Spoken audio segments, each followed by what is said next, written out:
Hello hi అండి, అటుకులతో mixture 10 నిమిషాల్లో ఎలా రెడీ చేసుకోవాలో ఈ వీడియోలో నేను మీకు చూపించబోతున్నాను. తప్పకుండా ట్రై చేయండి, చాలా బాగుంటుంది.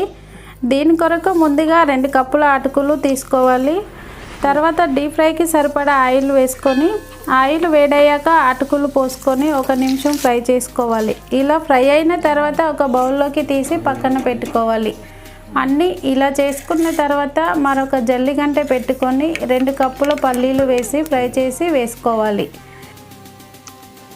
1 కప్పు పుట్నాల పప్పు వేసి ఫ్రై చేసి వేసుకోవాలి. తర్వాత కొద్దిగా కరివేపాకు కూడా ఇలా ఫ్రై చేసి వేసుకోవాలి. 4 పచ్చిమిర్చి ముక్కలు కూడా ఫ్రై చేసి వేసుకోవాలి.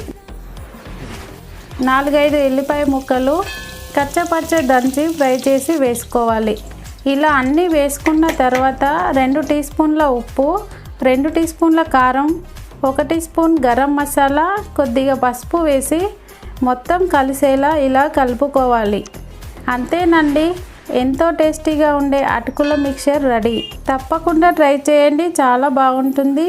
మా వీడియో మీకు నచ్చినట్లయితే మా ఛానల్ని సబ్స్క్రైబ్ చేసుకోండి. మీ ఫ్రెండ్స్ అండ్ మీ ఫ్యామిలీ మెంబర్స్కి షేర్ చేయండి.